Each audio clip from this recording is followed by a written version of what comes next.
Ah. Podcastica.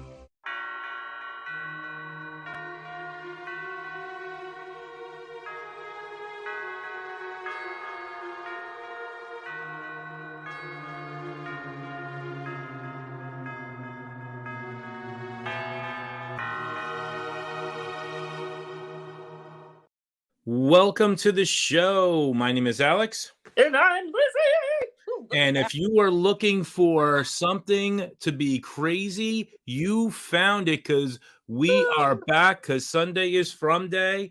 And Lizzie, what the heck? We are talking Tether and episode 203. What are your first thoughts on this episode? I can't believe I don't have a headache. Yeah. Okay, please go. No, I just did my rewatch and my notes for this, so it's kind of fresh. But the second I feel like I might have it figured out, there's a whole piece of it that doesn't fit. Absolutely. The thing. All right. So with The Walking Dead, the big fear was that all of it was a bad dream while Rick was in a coma. Right. Like the Scene Elsewhere, the Scene Elsewhere episode. Yeah. Which, although I was old enough to watch it while it was on TV from start to finish, I just never did. But I do know that premise. And the thing that is concerning me is Boyd running around saying none of this is real. But then when he's talking to Abby at her grave, he says, maybe you and Ellis are just sitting at my bedside while I'm in a coma. And the thing is, I don't want this to piss me off like it did with Lost. When in the first episode, Jack says to Kate, we are just dead. We're already dead. We're dead. And I'm like, and you get to the last episode and you're like, are you kidding me? Well, all I know is that Harold had said from the beginning in an interview, it's not going to be like Lost. I know, but still, it could be like Lost 2.0 or something. I understand, and I'm with you 1,000%. But before we get into everything, I just wanted to remind the listeners, if you're listening on the podcast, if you'd like to give us a review, we'd love to get a review. Also, if you are watching on YouTube, please subscribe to the channel, because we have been getting a lot of activity, and I am loving all the comments from all the different videos and the people from all over the world, literally all over the world. And we got a message the other day from one of our listeners just as a thank you for covering the show. And you know what, when we started this, we were just doing it for ourselves. It's like, okay, let's just podcast. Well, there was no one else to do it for. And this has been a crazy journey, and we both have each other's phone numbers on speed dial now, and it's just crazy. So I talk to you the most. And I think I talk to you more than my own wife, and I live with her at this point. I'm not happy about that. No, but I'm just saying in general, it's just like we're all in on this. And the first thing that Liz said, my Liz, that is, because I have there's too many Liz's involved with From. I'm telling you right now, somebody's got to change their name. You have four. We've got Liz Saunders, Liz Moy, you, and my wife. It's like enough. Yeah. But the first words out of her mouth is, when can we watch the next episode? And dude, I finished my notes. I'm sitting here thinking, all right, I'm going to get through this. I'm just going to say one sentence and then I can go to episode 4. Yeah, well, we are back, and my first thoughts on this episode have to be, as you guys know, I also do the after show for Yellow Jackets, and between the episode of Yellow Jackets and this, I'm not a big horror fan. I am scared out of my friggin' mind what's going on in this land, because what has happened in this thing with Tether, you folks are going on a journey, And we better, as Betty Davis said, you better buckle up because it's going to be a bumpy ride. Yeah. And it went to a whole new level. But before we start really talking about all that wonderfulness, Wonderful. what do you want? Where do you want to go, young lady? In terms of how you want to cover this today. All right. Well, there were too many locations, so I just kind of went with characters. Yeah, there were a lot of locations. No, I know. I'm kidding, but yeah, it's like. Okay, so the definition of tether, a rope, a chain, or the like, by which an animal is fastened to a fixed object so as to limit its range of movement. So I don't think that it's just about Kelly, though. No. Kelly was probably like the icon in this episode.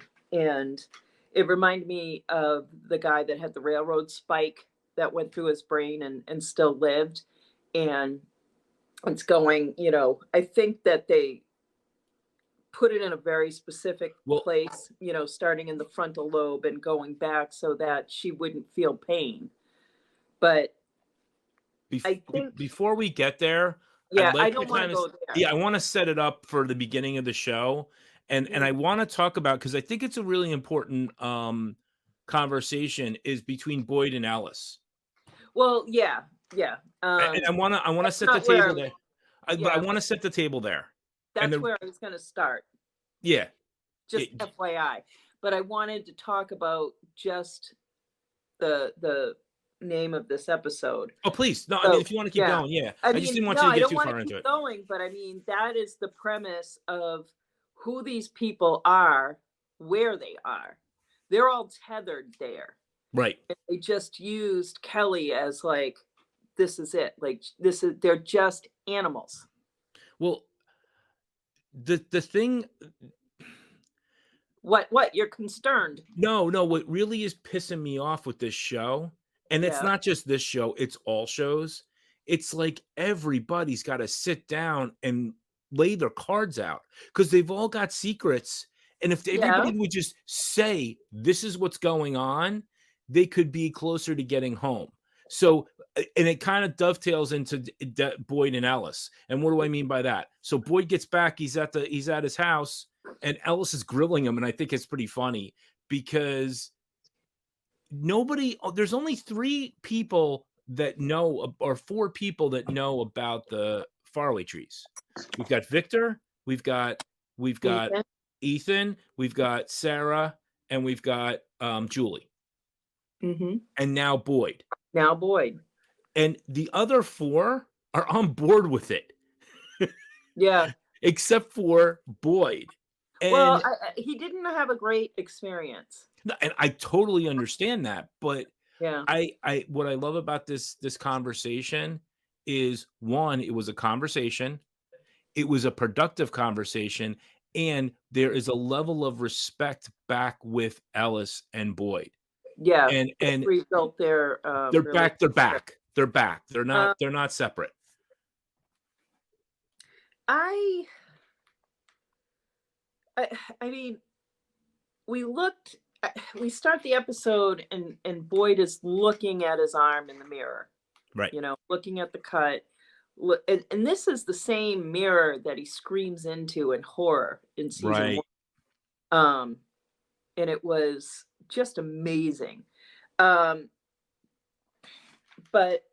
there's just like the conversation with Ellis was like, an uplifting father-son chat, not too deep, blah, blah, blah, But Ellis wasn't believing him either. Ellis wasn't believing him, but it's like Boyd has this way of, building people up to reassure them that everything's going to be okay, and he ends with saying, dude, get your girl a better ring than that. I mean, come on. Wait. I actually have the line. You can do better than that. You're better than that. Yeah. But like, where is he going to get a ring? Like, that ring is going to come off some dead woman's hand. Or he could No. make something, you know. I mean, there's I a mean, lot he of. is artsy. He is artsy fartsy. Yes. Yeah. I mean, he's got So necklaces and stuff like that. But he also says something else that I really love to him. Talking about trying to pump him up. You know, Boyd says this place will not win. yeah. And he's taking it as a fight. And I love that. Yeah. And it's just one thing that kind of rang a little funny for me was when Boyd is explaining what happened to him and Ellis is responding incredulously. Like, what do you mean? You were there and now you're here. But like in this place, it just seems like anything is possible. Correct. And you can actually take someone at face value when they're telling you something that's bizarre, because it probably happened like 99.9 infinity percent that it probably happened the way that they're saying it. So I don't know. I don't know, but I do like that they are no longer at odds with each other, because I hate seeing families like that. And everything's cool. So that's, I think, just the crux of what's going on with that little thing in the sheriff's office. But you know, the one last thing that I really loved about it was, Yeah. you know, you know, they still managed to have a little bit of levity, you know, Yeah. like with the ring, and then he's like trying to give him some fatherly advice, you know, and he's like, "Oh, I'm going to see Ricky. He's got to help with the traps." Like, dude, go see your girl. And he's like, "No, there's these flowers," and he's like, all right. And I think that, you know, it goes back to what is normal.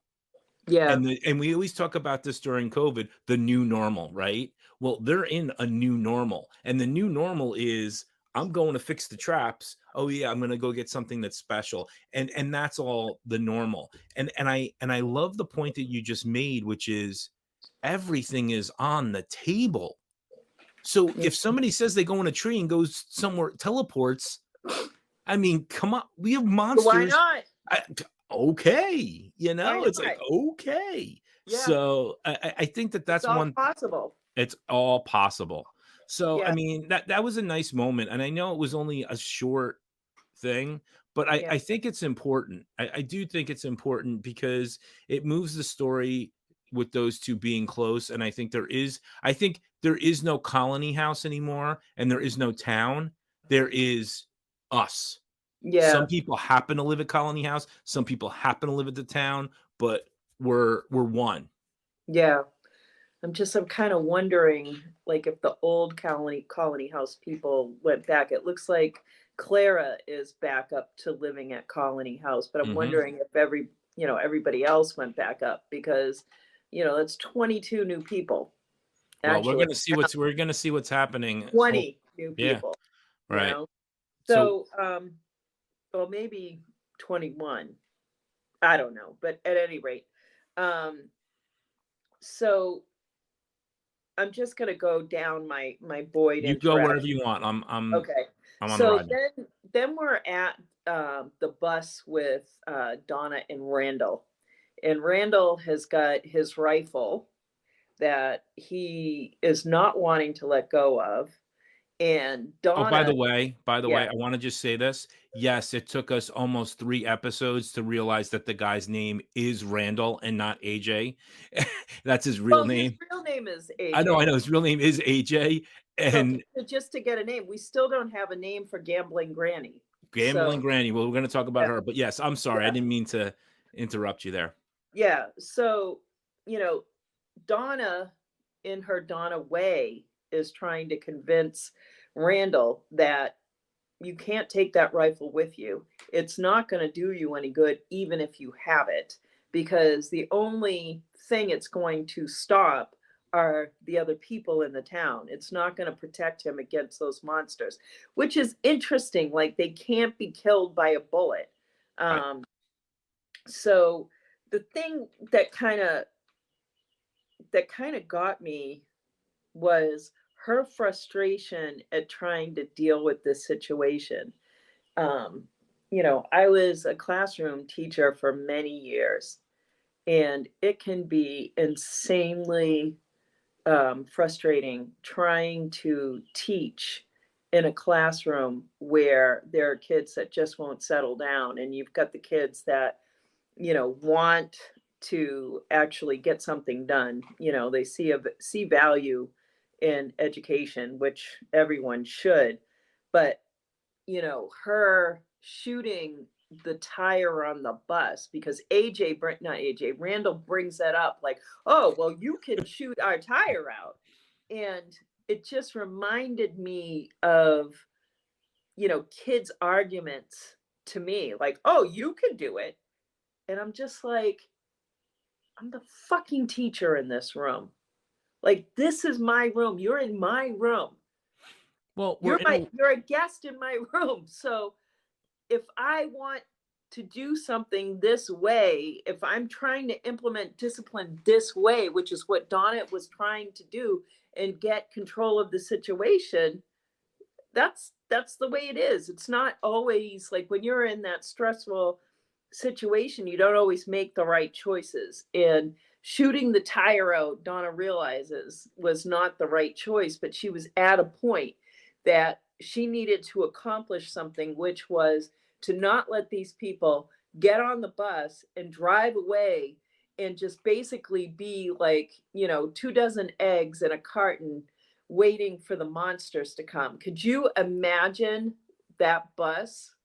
You know what I Well, mean? you know what though? In some ways, if that bus is moving and they don't stop and they run them over, what would happen? I mean, I mean, it's an interesting question. What would happen? Like, but would they'd they probably want them to die? stop. They probably want them to Yeah. stop. They'd be like, stop.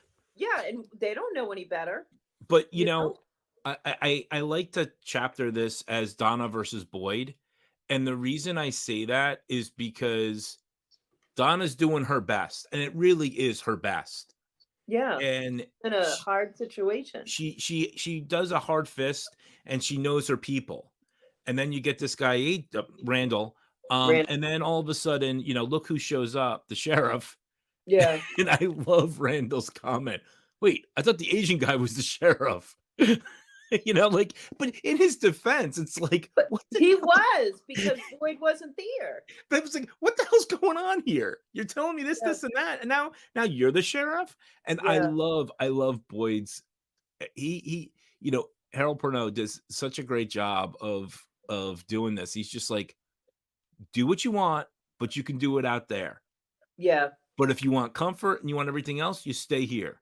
Right. So without the gun. Yeah, without the gun. And it's great. I mean, it was such a fun scene to watch because it's nice to see Donna being vulnerable. Not that you want to see it, but but you know what, Alex, even when she's roaring, she's vulnerable because she's projecting herself out there and trying to protect herself and trying to protect others. And the whole time she's afraid that it's not going to work. True. Because she took on the deaths of those people. She took it personally. Like it was her fault that those 3 people were killed. And it, like she somehow fell short when she didn't. She wasn't falling short. She did everything that she could to protect those people. But you're in a crazy place spouting a crazy story, and then you have a shotgun, and especially the climate that our country is in now, like you hear a gunshot go off, you just run. No, I get it. I get it. And her trying to articulate the right way, the gravity of the situation, nobody in their right mind would ever believe those people. No. I mean, nobody. And but at the same time, you're like, they're not this passionate for by mistake. You know what I mean? Like, but no, you're not thinking that. Imagine, Alex, like, oh, I know, I'd get killed. You and I are driving someplace and we know where we're going, and all of a sudden we pull up somewhere, and someone's saying, you have to get inside right now, because if you don't get inside, you're going to be ripped to shreds by these monsters that come out at night that look like people, but they're not people. I'm going to be like, no, I don't believe you. You No, just I get it. I get want it. to kidnap me, you know? So it's just, you know, it's far-fetched when you think about it. Absolutely. So, let's see. Yeah, I'll be pissed about if Boyd is just in a coma. Oh yeah, But well, let's not even talk about that. That's yeah, many I can't seasons even from go now. there. Yeah. So let's go over to the Matthews family, and You.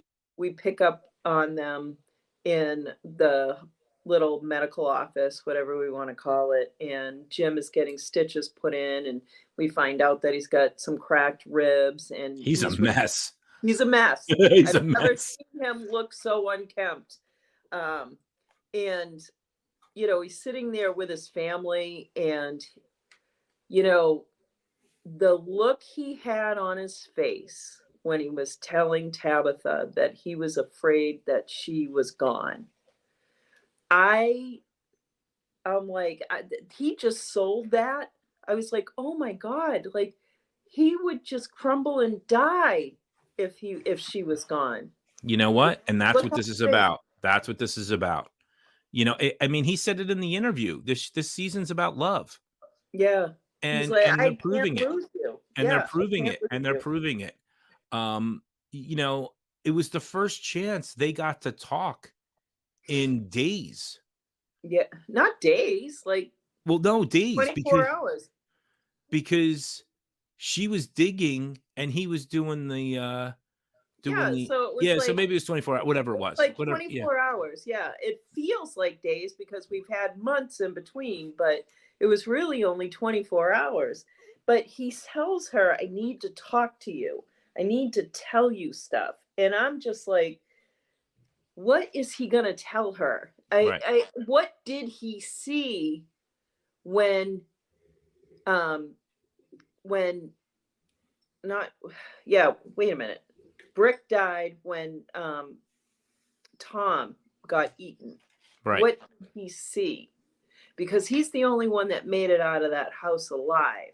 Right. And He saw their faces. He saw their Yeah. real faces. Yeah. I mean, did he connect that every time that they were getting closer to the caverns that the house would shake? You know, because the thing was, there was no reason for that house to shake.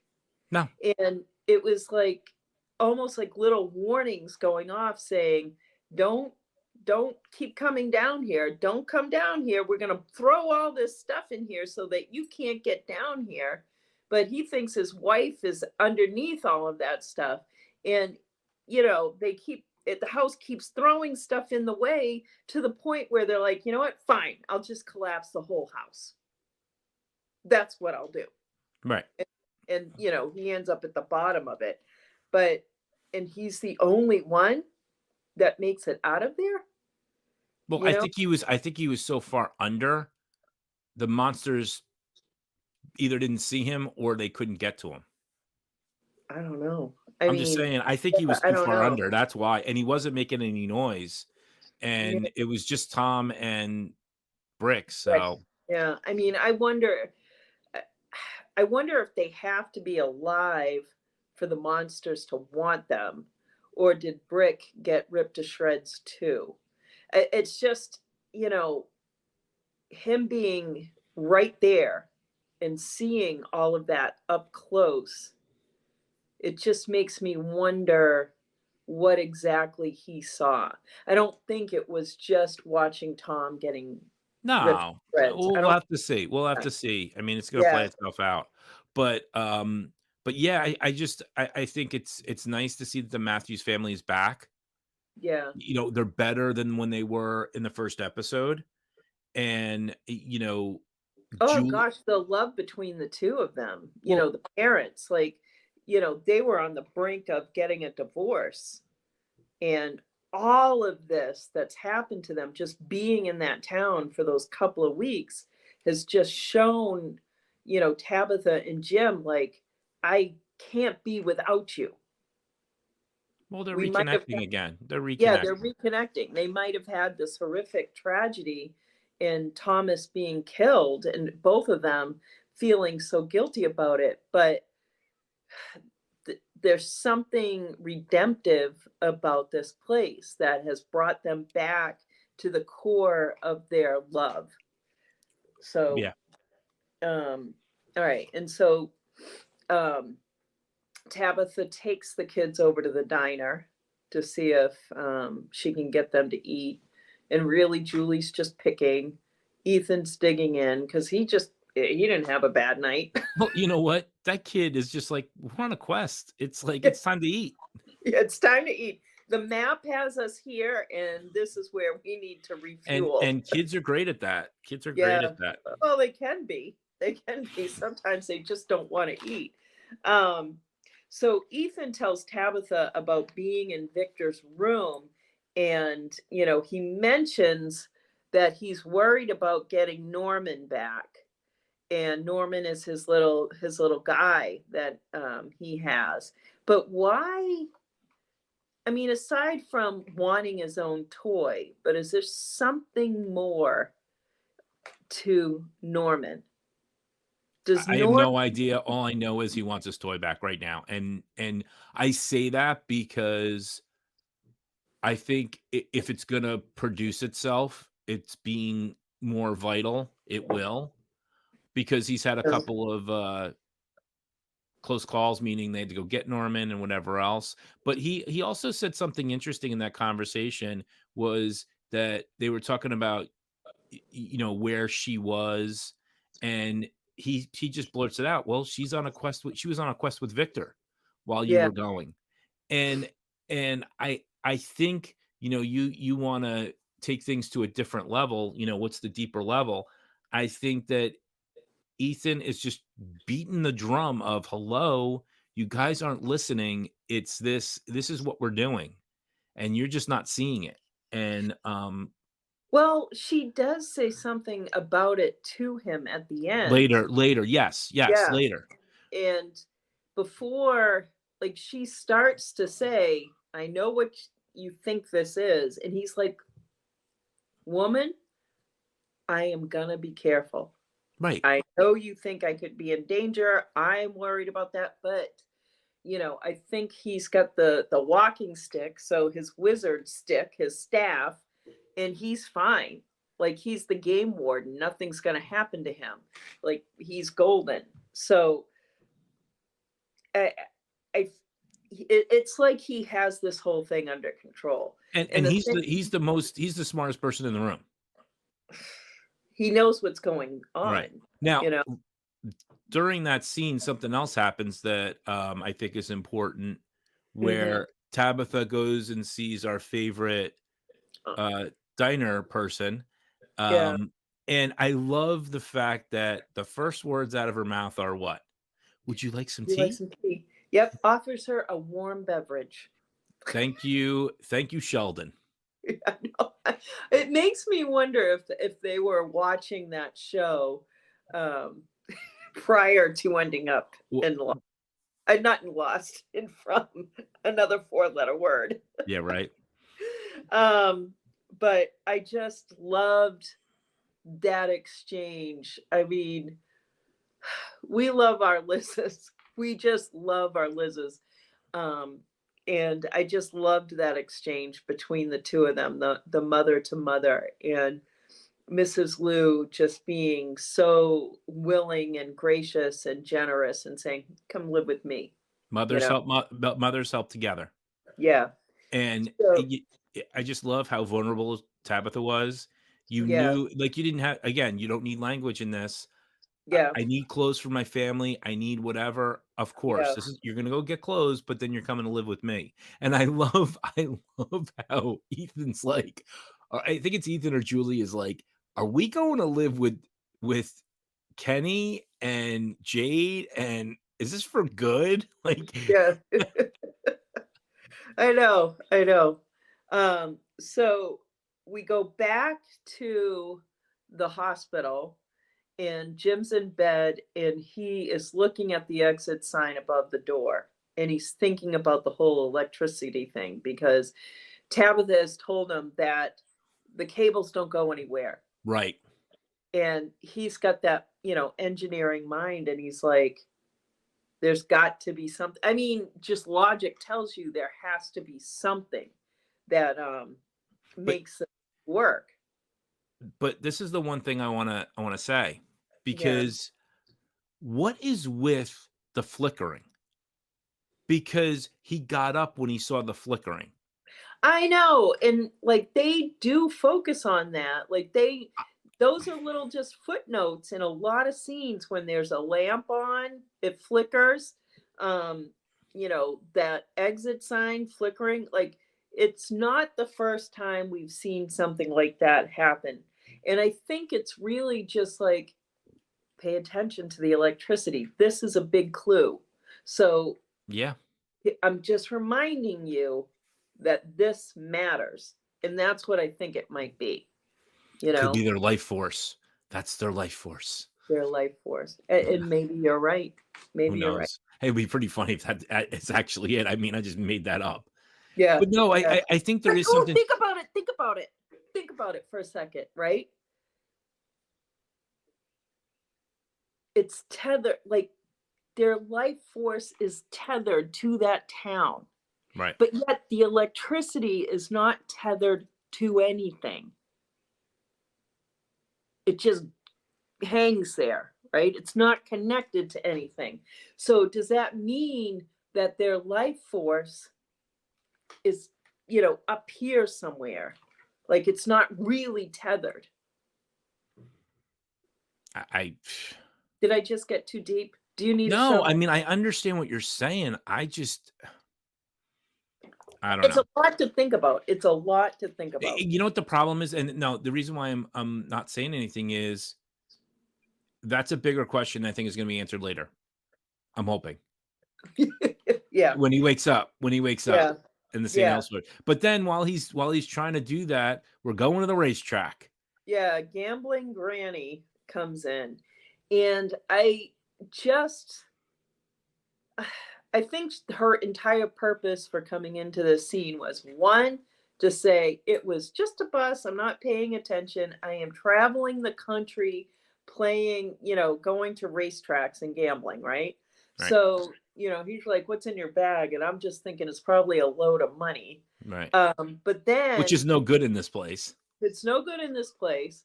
But the other thing, her other point is for her to tell him that Christy's fiance has shown up, because he kind of collapses. Marielle comes out, and I know, and I love his response. Who the hell are you? Who are you? Right. But the thing is, he knows that 22 people just came in on the bus, But he's also been stitched up and broken. Yeah, like all of a sudden, two strange people. But so I think those are just the 2 points of her coming in. One day we're going to know what her name is. So then, we're in that barn that Sarah tried to trap Tabitha in so that she could kill Ethan, right? Mm-hmm. So, which makes sense. Ethan's speaking the whole truth to this thing. Why else would she have to take that kid out? They don't want Ethan getting them on this. It's a quest track, because it ruins everything else. They weren't thinking about that, so they want to take him out. But Tabitha gives Julie the adulting talk, because Julie is like, look, this has a hole in it, right? But hello, Julie, you are wearing floods. You're not wearing fashionable capris or, little ankle biter, pants. Well, she's still sick. She's still a kid. Even though she's grown up, and I know I'm contradicting myself from the first episode, she still wants to be a little bratty, and that's okay. And I don't mean that in a bad way. It's just like, we all are like that. And I love her response though. Why does he get to have toys? Like, do you want to go get toys? Yeah. No. Yeah, And well, I mean, he's a little kid, but you know? I love her response, which is this is just like shopping in a thrift store. Because I Yeah. hate to break the news to you, you people, most thrift store stuff is either dead or just trying to get rid of stuff. People. Well, yeah, I've got a bag. I've got a bag that I need to get rid of. So then they're at Mrs. Lou's. Oh, but when they come out of the barn, Tabitha sees the girls, Yeah, the the freaky, the freaky two white girls. girls. Yeah. So I'm looking at them and I'm trying to figure them out. Like they are waifs. The way that they are standing there holding hands is reminiscent of The Shining, the twins in The Shining, which the twins in The Shining came to trick or treat at my house one year. I loved it, and I was looking for them this year, but they didn't come, or this last year. But there's two little girls that live on opposite ends of my house, right? I want them to show up at my house on Halloween in this getup. I will say I this would though. love that. My question for you is, do you think they're good or bad? I have a feeling they're good. I don't know why. Yeah, okay. I mean, I was examining them, they have long strands of hair, so they're like sort of in decomposition where tufts of hair are just remaining on their head. Their clothes are filthy and like they were, Unlike the monsters. yeah, where, like they had been buried for a long time or something like that, and it's just like dirt that's gotten into their coffins. And like their eyes are blacked, and like one has what looks like a little dress on. It Right. doesn't look like underclothes, No, it but looks the like a other dress. one, it does look like a dress. And the other one, I it was either pajamas or this kind of onesie that you would wear like in the 1800s, like a little girl would wear, and it would kind of, it was an undergarment, but it could also be pajamas of a fairly modern time. Don't know. I hope that they're good. Maybe it's the boy in white's cousins. I'm saying that The jokingly, but boy in the dirt, I they're just hope. dirty white. And the reason I think that they're good is because when she threw that rock in the first episode, Yeah, it broke the puzzle, right? And then the yeah. monsters woke up. I think that they were just being mischievous, kind of like Dobby did in Harry Potter, but not. They were bored. Like, let's get something going here because I mean, again, it's one theory. It's something. Who Yeah, knows? I could be completely off base, but they're trying to do something with Tabitha. They're trying to communicate with her, and we're gonna have some to. way. Yeah. I mean, I maintain that that little structure was an alarm Oh, it because, was. yeah, that's what I think it was. I think that somehow they are damned to that little hole that they're in because they're barred in. They could break themselves out, but because it's just sticks, but they don't. But that they're stuck in that little spot and they're watchdogs. Like that's what I think. But We'll they're find out. able to project themselves.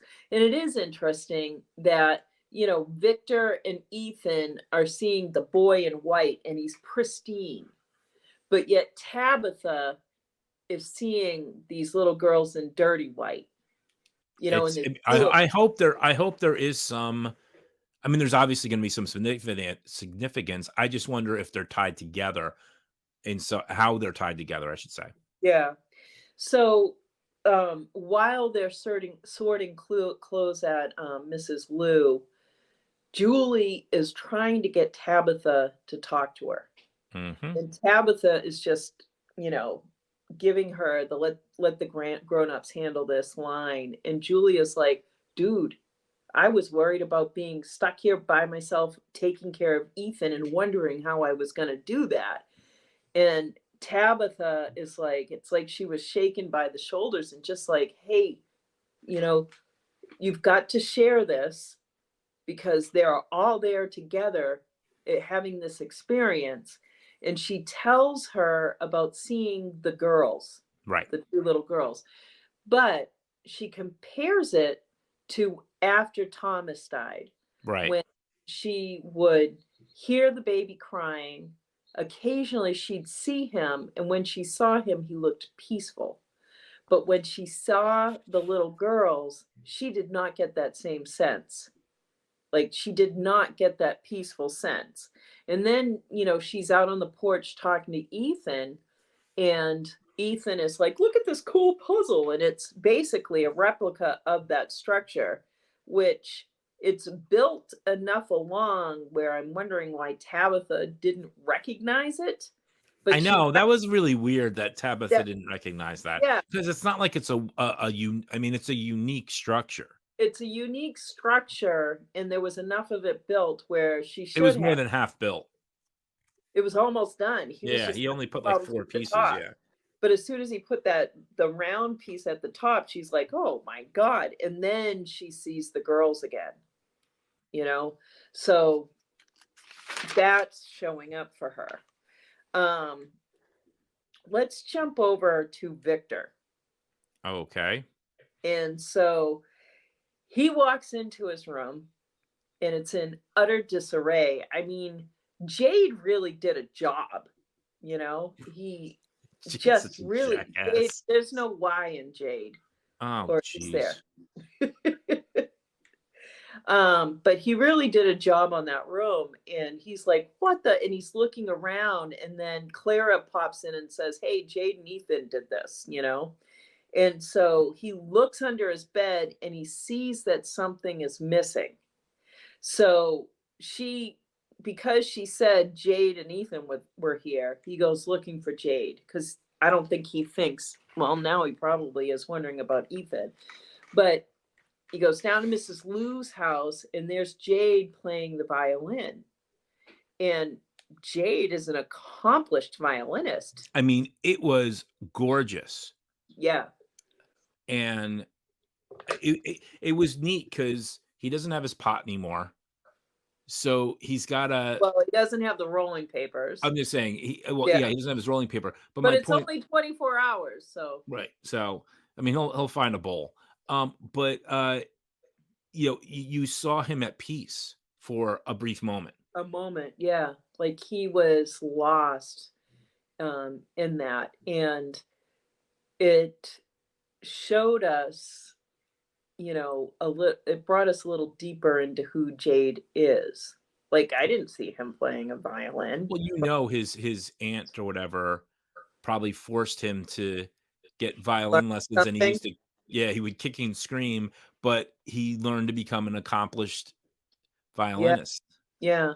So Victor shows up, and Jade is like, oh my God, I wanted to talk to you. I mean, why Jade thought that was okay, like in his own mind, to just take that violin, is beyond me. But well, he thought he was dead, as he said. Yeah, well, still. But I mean, I'm wondering if the violin belonged to one of his parents. I don't know. I mean, it obviously does have a significant meaning to him. Yeah. And he kept it. If you looked at it, it looked like it was in great condition. Pristine condition. So it must have been very valuable to Victor. And Victor just basically said, get the heck out of my way. But what was nice about that scene is that Jade finally got to talk to somebody that may know something about those images. The symbols, yeah. Now, whether Victor's going to tell him or not is a whole nother story right now, because he's mad at him. But I think we're getting, again, it goes back to what I said earlier. We've got to get all these people together to just sit down and talk. Yeah. And find out what everybody knows. I know. And they haven't, because you know what? Fatima says that they've all sat there and talked, and they keep coming up empty. But not with this new group. Not with this new group. No, they do have to survey them. But so the thing is, like, Jade makes Victor look at that Polaroid. And when he points out the guy, Victor looks like he knows who that guy is. Oh yeah, he totally does. And it makes me wonder if that guy was his dad. Because what if that guy was his dad and his dad had been having dreams about this place and kept drawing that symbol in that book over and over again? And maybe that was when they first ended up in that town, and they're right in front of the diner, right?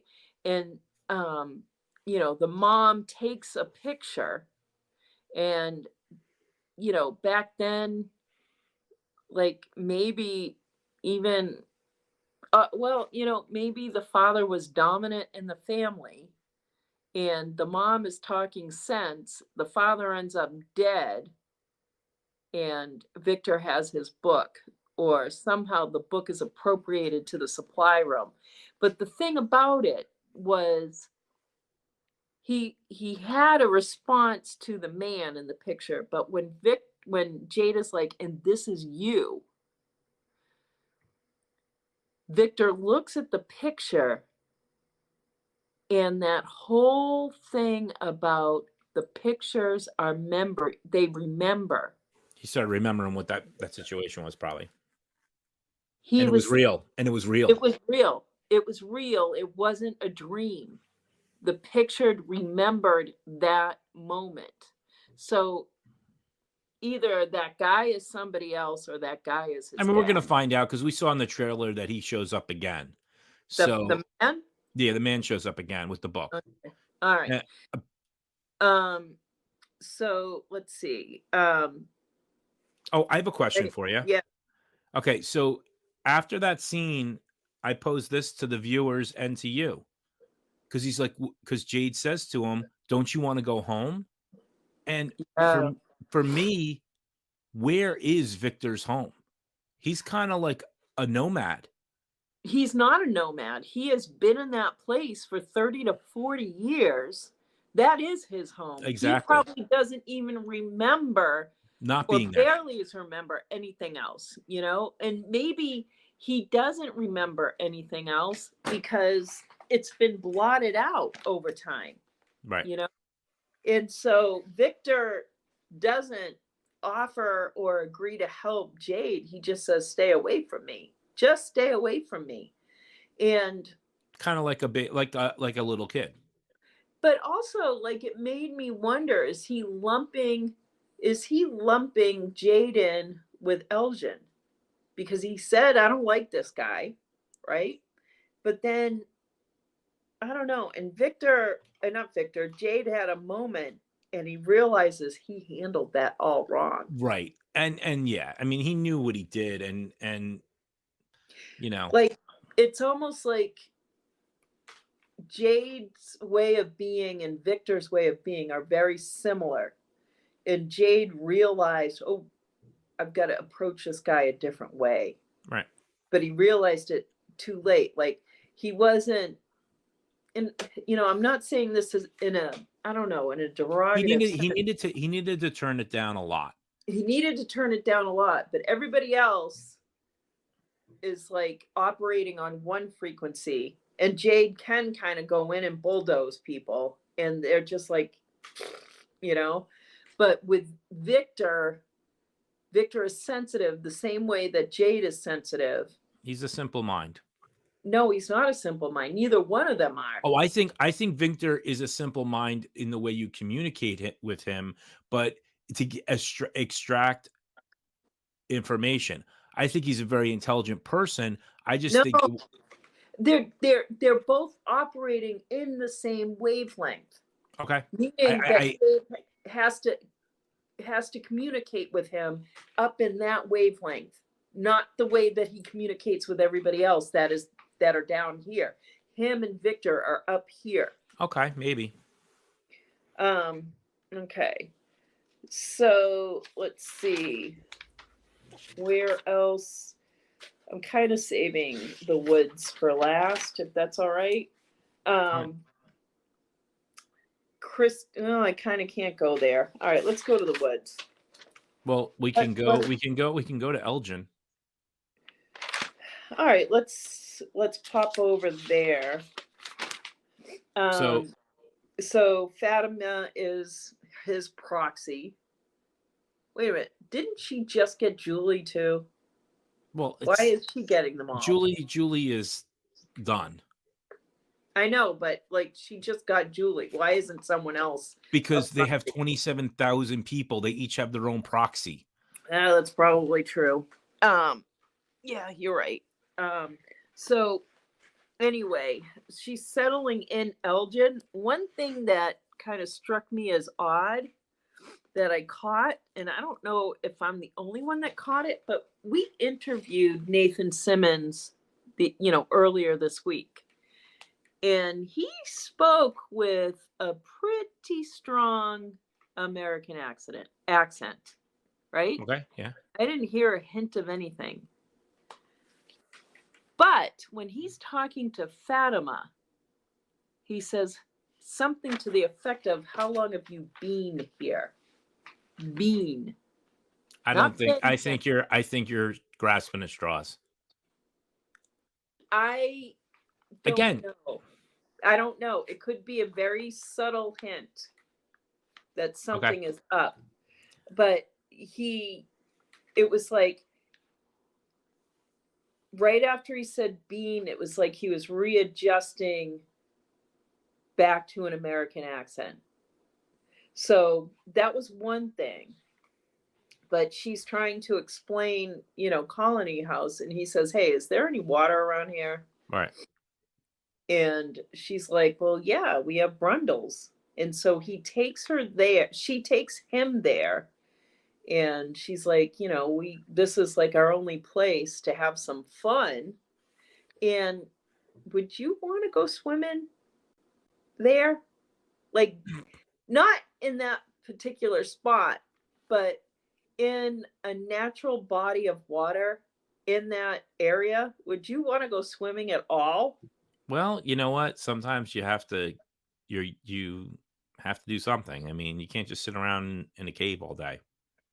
But I get it, but you can't see in that water. That water's like black. I understand. I'm not. I see where you're coming from. I just But when would you're not stuck, want to when swim you're there. stuck in from, you got to make some sacrifices. They could be the sacrifices. But anyway, Elgin saw that in a dream, and what it does is it leaves me wondering what the purpose of that water is. Well, yeah, it's going to be interesting why he knows so much about it. And then she also talks about Nadia. Nadia? Yeah, she's like, because they were talking about dreams. Yeah. And she says, yeah, well, Nadia said this place is calling out, but people might not be able to hear it. And it's like this place called out to us. And people have like gone crazy trying to think of what everything means. Yeah. Like a certain podcast partner. Yeah. And no, I'm just saying it's interesting. Yeah, and they have not. The only answer is that they come back to is that we're stuck here, but we don't know why we're stuck here. Right. So maybe if they had someone podcasting what they were doing from day to day and kind of like keeping a scoreboard, something like that, keeping notes. We are available. Yeah, we could do that. All right, so let's go to the woods. All right. So how do you want to start this? Well, Kenny is going out to the woods to reset the traps. So, that's just one way that they are catching food, especially, Donna and Boyd discuss that, they're going to be going on some serious rations because half their crops got wiped out with the storm and they have 22 new mouths to feed. So they've got to ramp up their food game, basically, or else they're going to be in trouble. So Kenny's resetting the box traps and he gets to one and the little stick to hold it up is missing. And all of a sudden they hear Wake Up Little Susie. Wake Up Little Susie playing, and they find Kelly tethered to the tree with the metal rod from the trap. And I gotta tell you, that freaked the crap out of me. Really? Oh my God. And then she wakes up Yeah. and Yeah. it's like it was pretty amazing because there was a lot of good stuff that came out of that scene, or that whole scene. Yeah.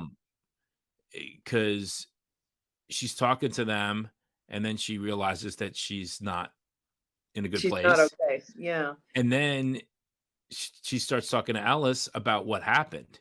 Yeah. Because Kenny runs back and they kill Brian, but before they kill Brian, they stick her in to make her watch.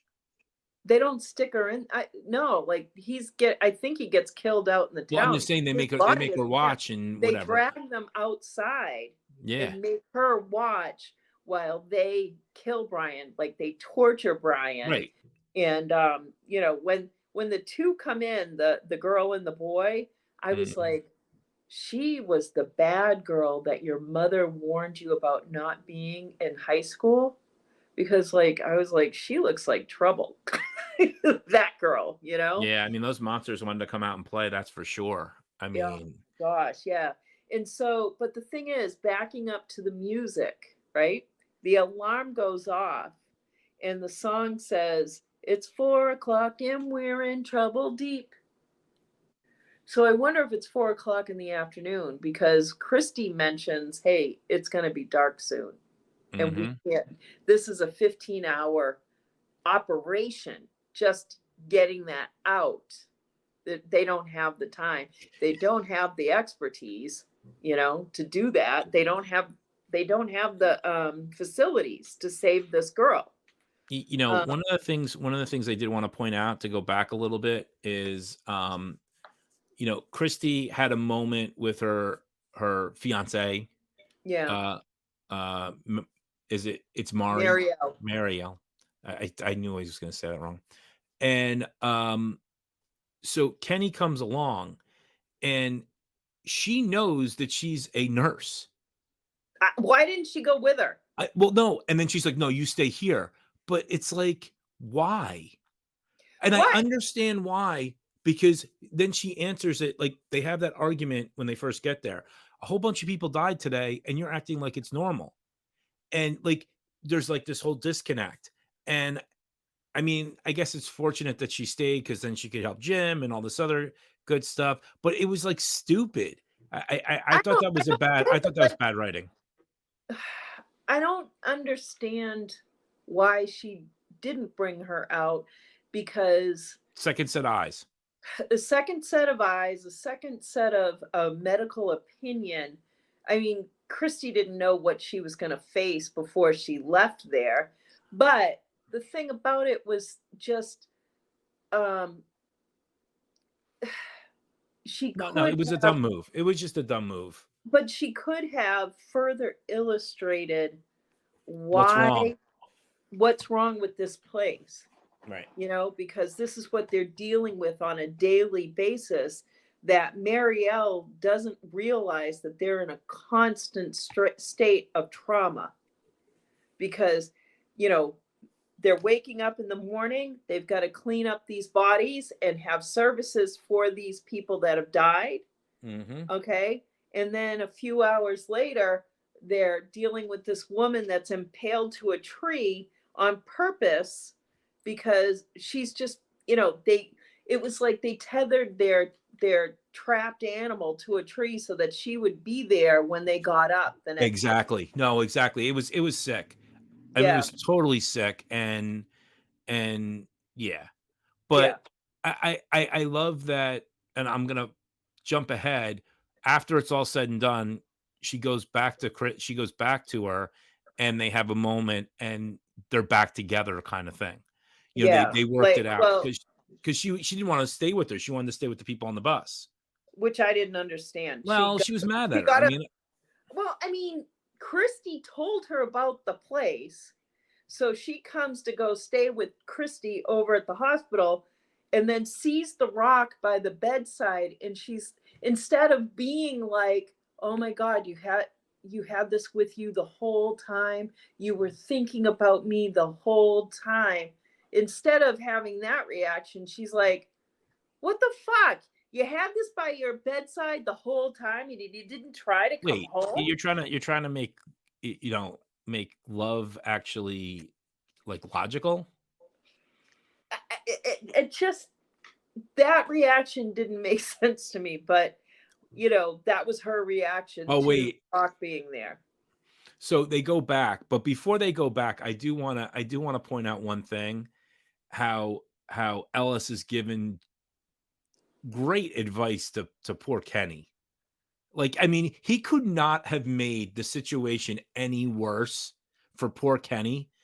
Like, all Kenny wants to do is forget the fact that Christy's fiance's here. Showed up and it's over.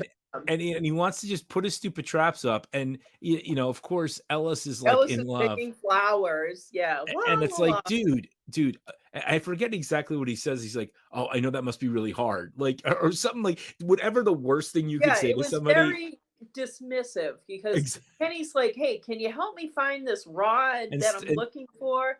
And he's like, oh, well, the fiance showed up. That must be really hard for you. You think? And then your heart just got broken, ripped out of your chest. And then while that's all going on, Boyd is talking to Abby. And he goes to see Abby. You're getting ahead of it. I'm not. No, I'm not getting ahead of it. Because at this point, the three of them are there trying to figure out what to do. I know. And he's over there. But like, the thing is, they are trying to figure it out. And Kelly is telling them what happened. That they dragged her out there, pinned her to the tree, and Kelly is in and out of consciousness the whole time. Right. And she wants to know, she says to Ellis, where are we? And Ellis says, we're in the woods. That's not the question she was asking. I know. I know you know. I know. I'm saying I know. It's like, ugh. Yeah. But she's saying, where is this place? What is this place? And all Ellis says, like, it's like the first act of deception for this girl. All Ellis says is, we're in the woods.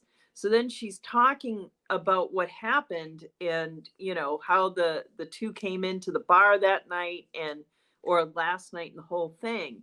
Christy arrives. She starts examining the girl, and she knows it's hopeless, and it's weird. Like, she doesn't lie to the girl, but she goes and talks, powwows with Ellis and Kenny, and she's like, this is not going to happen.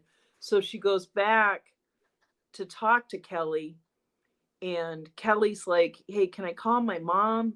Because she's like, am I in trouble? And, Kelly's like, yeah. Am I going to die? Yeah. Can I call my mom? And she's like, the phones don't work here. Well, we can write you a note. So Kenny thinks that there's paper in Christy's bag, and there isn't. So they just kind of pantomime that they are writing the note. So they're kind of like going in, they're truthful when it really matters, but lying to her when it doesn't, because it doesn't matter to her. She's not going to make it. But then what happens when they're writing the note, she starts screaming. She hears something and she starts screaming. And do you remember what happens next? What? Boyd appears. I know that. I'm saying, no, I know. That's why I was asking. It was before, but yeah, and Boyd was at the grave. He was at the grave, but he finds them. And, but the thing was, just as he's about to enter, it's almost like he set off some alarm in her head. He's got the squirm worms in his arms or in his body, right? Something, I think she sensed something. That's what I think. She sensed something about him was speaking to something in her, and she sensed that he Okay. was coming. Okay. That's I'm just trying to, like, let's put that up on the board, right? So he sends them back to town, or tells them to go back. Christy says, I'm not leaving, and so they all stay, and he puts the poor thing out of her misery. So we Well, cover. I mean, the three amigos, it's like they were all sharing the same brain. They couldn't figure out what to do. Well, And yeah. I mean, they knew what to do, but they didn't. And it's just a matter of executing it. And I think that you know that's what makes Boyd such a great leader, is Yeah. that he knows how to make the big decision. And oh yeah, I'm like, I wonder what he did to bring her to her final thing, and I'm like, duh. he pulled the rod out. He pulled the rod out. Yeah. Um, Like, there must be a rod in my head. I keep forgetting stuff, but yeah. well, no, and then Donna, and then Boyd is like, he does all this, and then he finally wants to go face Donna. Yeah. And So, and that yeah, there's 3 conclusions to this. Go ahead. no, go. Oh no, I wanted you to. No, go right ahead.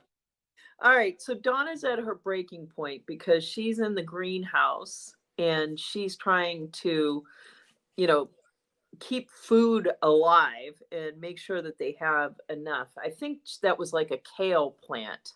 Yeah, she was like repotting it or trying to figure something out. But she ends up breaking the pot, and she's not in a good place. No. Because she's blaming herself for 3 people having been killed. And she, Boyd comes in. He doesn't answer when she says, what happened in the forest? Right. He doesn't answer her.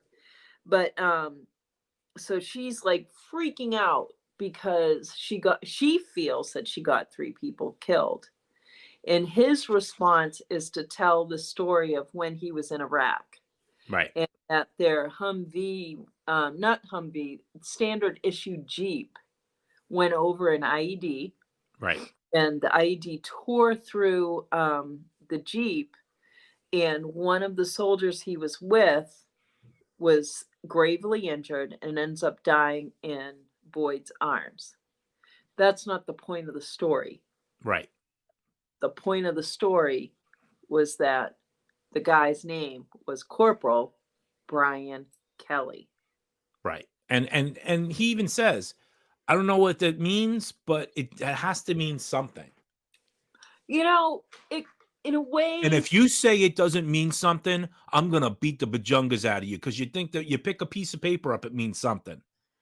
I know. Okay, so you can't have it both ways. No. And I don't care. You can't say another word. I'm going to mute you. Because there is no good reason in God's green earth that doesn't mean something. And if it doesn't, and if it's a red herring, I don't want to hear it. It does. It means something, but it just reminded me of back in my dating days. Because I absolutely refuse to date anyone. Brian Kelly? No. Kelly Bryan? I'm from Boston. Of course I know someone named Brian Kelly. Exactly. But the thing that gets me is that, I remember, especially as I was just coming into the dating world, and my mom was like, you're going to get married and have kids and go to the prom and all that stuff. The only thing that happened is I went to the prom. That was it. But at any rate, I just remember this one guy that I dated. Kelly Bryan. Our mothers had the same first name. And I was like, it's a sign. And then his brother and my grandfather died on the exact same day. And I'm like, oh my God, we were in heavy grief. I'm like, it's a sign.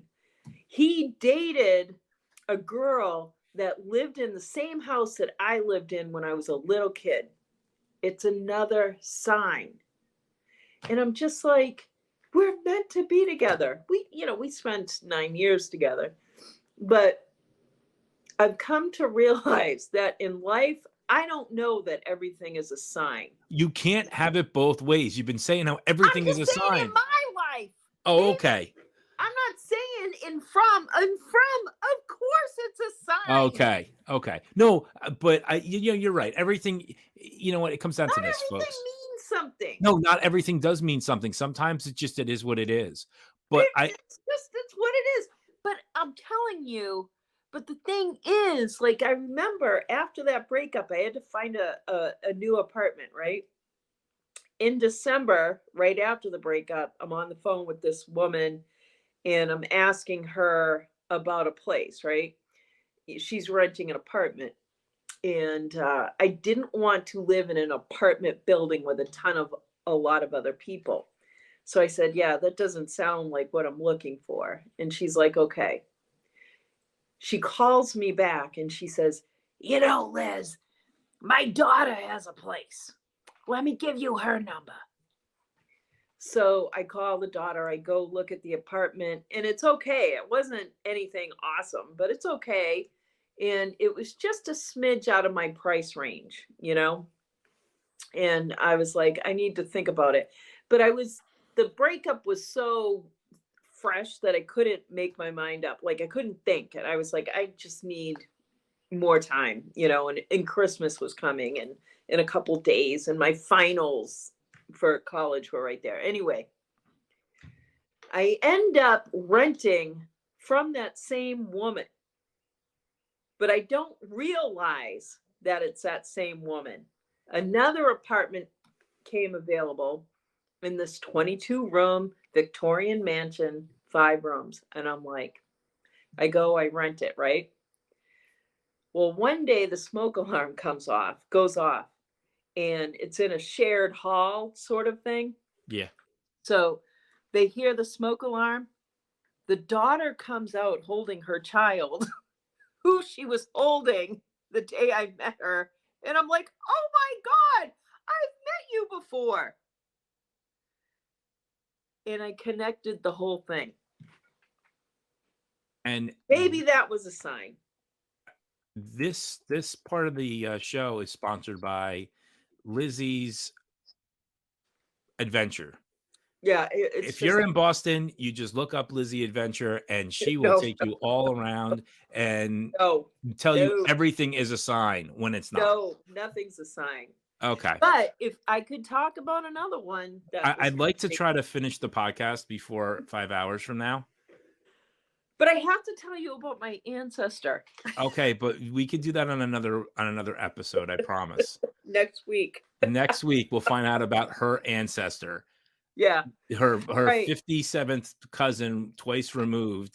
That was on the Titanic / No. It's worse than that. Okay. We have to get to the final scene. So well, I know. Like, I'm trying to get there. And all right, so that is one of the last things. But then the very last thing, Kenny left the woods saying that he was going to Father Cautry's house to see if he could find something nice to read or whatever. Yeah. And so he goes there. And what does he find? Sarah! Hello, Sarah. Now, I have a question for you. Is there ever a reason to go down in a creepy effing basement? There's never a reason. And if you hear something, you don't go down to investigate. No. Major props to Kenny for being that brave. No. But I would not have done that. I would have been like, because I remember thinking like my house was haunted when I was a little kid. And if I heard a noise and I didn't understand it, I hightailed it out of there. Or like I was afraid of the dark forever. Any little noise. And I love how it just ends like that. Yeah. So, I'm not rushing, but what are your final thoughts on the episode in terms of, or do you have any extra notes that you haven't talked about that are not related to your life in Boston? No, I don't. I mean, the thing that I'm looking forward to is Jade figuring out how to connect with Victor in order to talk about the symbol. Right. That I'm looking forward to. I don't think it's going to happen right away, but I think that it may not happen next episode, but I think it's going to happen soon. Yeah. Then, the other thing is that I am wondering if possibly Sarah is freed from her arm squirms Right. because Boyd has them now. Right. And the whole like kill the boy was just like, you've got to take out this little kid who knows what's going on. Right. Right. Let's see. Oh my God, Jade and Ethan are going to be living in the same house. Yeah. Who's the kid with this? Who's the kid and who's the adult in that situation? I think they're both kids, No, the best is when they both get yelled at in Mandarin. Yeah, I'm gonna love that. I don't know. There's just so much to look forward to. No, exactly. I mean, it was more kind of a, in general. Yeah. I think that we did a great job of covering it. I think there was a lot of meat on the bone to this episode. I also think that it wasn't just a filler episode. We actually No, don't even say that. There are no filler episodes. No, I'm saying it moved the story along, and that was that was what I was going to say. There are no filler episodes, and I just love how everybody is everybody's moving towards something. Yeah, I really do believe that. But I think. See, I don't get so much that any of this is personal. Like, no one's really intent on going on their personal quest. I think that, they all have issues. Something brought them there. Something that they all have in common brought them there that they just don't see yet. But I really wonder if Jade wasn't right in the beginning, that this is like the ultimate escape room. Maybe. It just, I mean, are we going to see John Locke and it's like a snow globe and he's looking at the snow globe? I don't think we're going to go there. I mean, I really don't. But that said,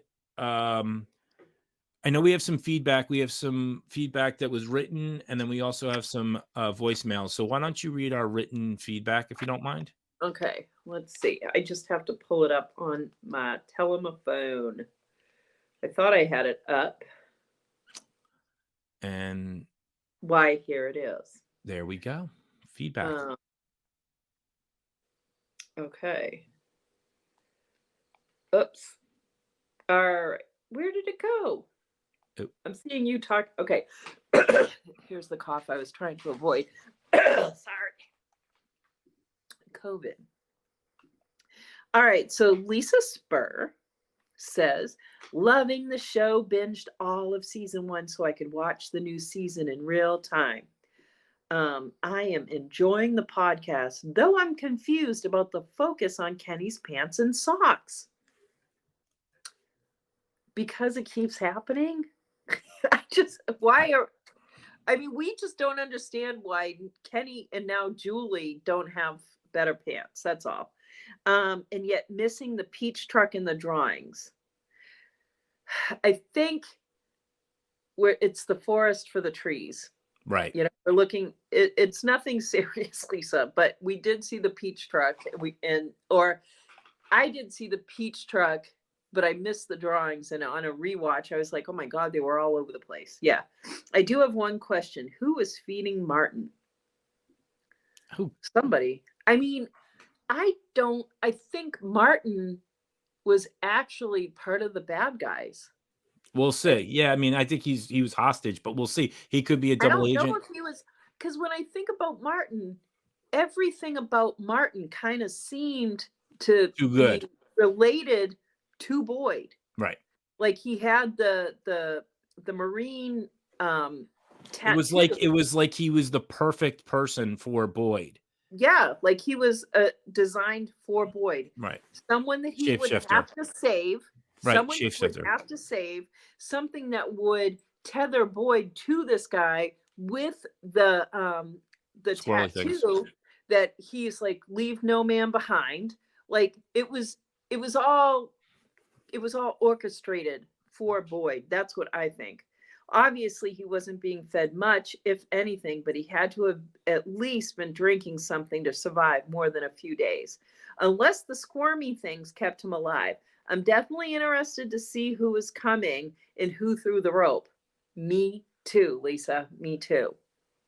All right, and then Alma says she's a top contributor. Or are we saying that? No, we're not. It's just, well, she is. She does a lot. Yeah, she does contribute a lot. Lisa Spur, yeah. Oh, this was off Facebook. Okay. Yes, Martin had me all perplexed with what he said about those monsters only being the tip of the iceberg. So Martin was the delivery system of the arm swarms to Boyd, and I think that was that purpose. I think that Sarah was told to put Boyd in that tree, knowing that Boyd would go directly to where they wanted Boyd to go. And they needed Boyd to go to that hole so that he would be saved by Martin, and knowing that he would not kill Martin, that he would actually opt to save Martin. And in the process, in saving Martin, he was infected with the arm squirms. Right. It was all a thing. So that said, we have a couple of voicemail feedback, and Jody, you're going to be very happy or sad that the international desk is actually expanded to the other side of the pond, because we got a little piece of feedback actually about the squirms in the arm from a guy named Sam, and let's hear what he has to say. Hi there. My name is Sam. I'm from the UK. A really big fan of the From podcast. Just a message to the hosts. I've just rewatched episode 2 and picked up on something that you guys kind of touched on, but didn't. I don't know if you actually caught it. So when Martin and Harold's character, is it Boyd? I can't remember. When he was trying to get Martin out of the chains, and then the music stopped and he starts groaning, and then he scratched Martin scratched the Harold's character. He actually held his. I just thought it was the scratch that gave Harold's character the little rabies under the skin thing, but actually he held his wrist. So if you go back, Lizzie, and I actually did, he scratches him, and then he holds his arm, and then the squirmy things get in him. Yeah. No, I'm just saying, and we got the feedback, and I just wanted to play it. No, it's pretty cool that people are really doing that deep dive. Now we'll go to the head of the international desk from Jody and see what she has to say. Here we go. Hi, Lizzie and Alex. It's Jody from Canberra, Australia here with my feedback from Season 2, Episode 2. First off, I'd like to start by saying that I really loved all of the theories you guys had for Episode 1, but Lizzie, I was like supremely triggered by your it's a live action roleplay game and our beloved characters are just the pieces on the board theory. Your theory made so much sense and I hate it. It reminded me of the end of Under the Dome by Stephen King. I hated that ending so much because I wanted the story to be bigger than the ending made it. And as a writer, that book seriously made me feel like I'd been betrayed by my God. And I hate this theory, even though it's an amazing theory and it makes complete sense. But I hate it because I want our characters to be part of something bigger than just a LARP.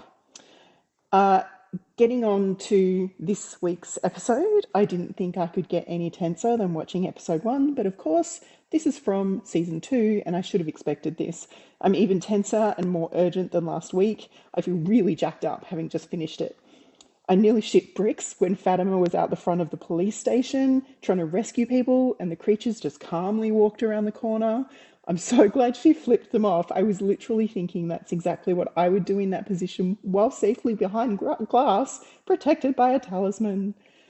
So Martin deliberately infecting Boyd with his blood. I was wondering. So Boyd was trying to help him. They had like a military connection with each other. I can only think that whatever infection Martin gave him, it's going to protect Boyd somehow, maybe from his Parkinson's, given it was Martin gave him the infection in the arm that was seeing those tremors. Anyway, just a thought. I also thought it's really interesting that the show is weaponizing the natural instinct that humans. All right. I don't know why it cut off, but we cut Okay. off.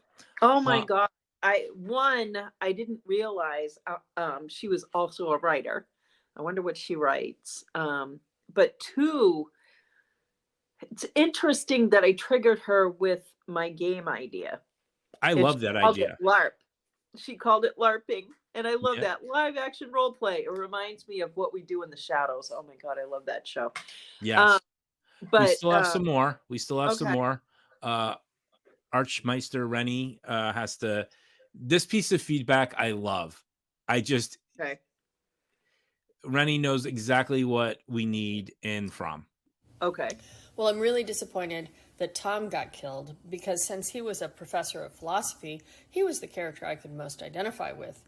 On the other hand, who wants to identify with anybody in this predicament? So, okay, maybe I'm okay with it. At least I think his death by monster exonerated him from the suspicion that he was in collusion or one of the monsters. I do have a wish for a happy thing that could happen. I'm hoping that Kenny and Christy and Mary all get together and form a happy throuple, and that they all make it out alive and live happily ever after as a throuple. I think that's just as likely an outcome as anything else that could possibly happen in this way over the top series. Well, as always, a good throuple is always great, and You would know. I can't wait to Rennie and Sydney are going to be on the after show for Yellow Jackets with me for the rest of the season, so I get to see those two crazy kids as well. And yes. Her message reminded me, you rushed me past a very important piece of information. Oh, geez. Ellis and Fatima have decided to get married now. I know. Until they get home. We are getting married. Yep. So And I just wanted to say that because someone would have been like, how could you miss that? And they would be right. We didn't miss it because we talked about the ring, because you're better than that. Go ahead. It's Finish. okay. Just finish. Our final piece of feedback is from South Jersey, New Jersey in the US. It's our girl Courtney, and she also had some written feedback, but we're gonna just do her voice right now. Hey Alex and Lizzie, it's Courtney from South Jersey again. Thank you so much for listening to my voice memo and featuring it on your podcast. That meant so much. Like, you guys don't understand. So let's take it to the diner when AJ, because we're calling him that, right? When AJ is holding Kenny at gunpoint, remind you, they're in front of the door, right? So he's saying to Donna and everybody else, me and Kenny, we're about to go outside and take a walk and basically see what's going on. And it wasn't screams that startled or distracted AJ. It was the fact that there was a knock at the door. He heard a knock and he turned around, and it was enough, he paused long enough for Kenny to be able to get the gun and, do what he needs to do. But that was really interesting. So mentioning that, let's take it to the bar. When the couple or the two people from the bus, they go inside the bar, the guy locks the door, and there's already a talisman in there. And the guy is like saying to the girl, I really love this part of the show. This conversation was hilarious to me. But he's like, I grew up on a farm. Those aren't animals screaming out there. That's people, like, screaming for their lives, basically. And they hear a knock at the door. And I believe it's a couple outside. And they say, hey, we're from the bus. We heard the screams. Can you let us in? And what I'm thinking is that they were really calm when they said that. And put it like this. If you were on that bus and it's just a regular day to you and you end up in this town, these people have guns, they say you can't leave, the sun goes down, and then you hear these people screaming for their lives outside, I'm not knocking, I don't care what town I'm in, I'm not knocking on some door softly, hey, can you let me in? I'm banging on that door, please let me in, open up. So then what else I thought was interesting was when Jim is stuck under the house and Thomas is in there, and then I think the kid's name is Brick. And, Brick seems like he's impaled by something, maybe, a wooden whatever from the debris in the house. But he's like, in pain, and he's stuck. Well, they're all stuck. And then I thought it was weird. He died fairly fast. It was a bunch of blood. He like choked on all this blood. And I thought that was fairly fast considering he was just, screaming and, get me out of here. I'm not a doctor, but I just thought that was weird how he died so fast and choked on all this blood. So then you have the monster comes into the debris, attacks Thomas, and I was really devastated. Like, we didn't know that much about Thomas, but he seemed like a really good guy, and I think that wasn't fair. She goes on to talk about nobody else is going to be able to know how to work the bar, making the booze. So it's going to be a real problem. And she makes exactly. And she makes some really great points. And folks, we thank all the feedback that we get. We like to get our audio feedback like around 2 minutes tops. So if you could get that in, we love it because we love the audio stuff as well as the written stuff. And so that's our show. What are you watching besides From? Anything good? What did I just start watching? I watched something about male version of Playboy. I don't know. I don't think so, but I'm hooked on Ghosts on CBS. I just love it. Hooked on Ghosts, huh? Yeah, like I love it. I'm sorry, but I love it. And I'm trying to think. I don't know what else I'm watching. I've just been flitting around. Yeah. Well, I know they just did Tombstone on It's Showtime, and then Run for Your Lives Paik went to Tremor Fest from the movies Tremor, and the person that actually was there, who's a huge Tremors fan, is the writer of Game of Thrones. George R. R. Martin was there. He was all into it. They had cake and all this other stuff. And then, obviously Yellow Jackets is going strong, as well as I've been watching Mrs. Maisel, and it's the last season. And I got to tell you, it's a real tearjerker, and wow. Do you watch Sweet Tooth? Have you ever watched Sweet Tooth? No. Yeah, because that's another one that Paik's doing with Rima on Strange Indeed. So there's a lot of different options out there, folks. A lot of great podcasts and shows. But like I said, next week we're going to be covering episode 204, This Way Gone. Who knows what that can even mean? It sounds like, as Harold said in our interview, they built the world. Now they're trying to expand. So things are going to get a little bit crazier. I mean, I can't wait to go watch it because I want to go watch it right now. And folks, like we said, if you enjoy the podcast, please give us a subscribe, give us a like, and tell a friend, because that's the only way we can make this thing better. So that said, wait. Oh, wait, we've got more. Yeah. We've got a couple of things that we're going to be doing. I'll let Lizzie talk about them. All right. So one thing, this isn't a good one. I was getting ready for a show that I was doing this weekend. It was Free Comic Book Day. I'm a writer. I published Lizzie's Lost Girls, a zombie apocalypse story, but I was creating something for my readers, and I don't know where the camera is. Perfect. It's perfect. Looks backwards. Oh, It's upside. Yeah, it's. I was like, huh? All right. So at any rate, what I did was I created this bracelet, and it's got, a name of that is, I'm trying to figure out what the stupid camera is, There you where a name of a group of the survivors, side hooligans. And then what I put on the underside was a name of one of the side hooligans. And it gave me this idea. What's that, Lizzie? Gotta find the camera. You where have to it go actually the opposite of what you got to go the other. There you go. I Perfect. hate it. I hate this. That's not a good from. Okay, because these are all my experimental ones. All right, let me see if I Move can the get other way. There you go. Perfect. It says from. And then on the other side, This one is Boston. Sarah and her so-called brother came from Boston.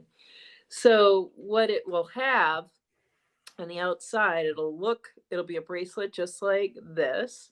So it will have from on the outside, and then underneath it'll be one of the locations where people were when they found themselves in from. Like, for instance, this one's Kenny, Austin, and Boston. They don't all rhyme. I know that's probably where your and we're gonna see. We're gonna get it all set up in the next week or so. We might even be doing some shirts like this where it says Sunday is from day, and we're gonna put it up on a site so that you guys can purchase it to help out the podcast. And I mean, basically, this is, so not that, I don't know, we're just trying to find ways to offset some of the cost. well, I But- mean, at the end of the day, And people hopefully use it's the stuff that, merch. and it's good merch. And that you can only get from us. exactly, and it's handmade by a hooligan, so that's the main thing. But that said, that's our show.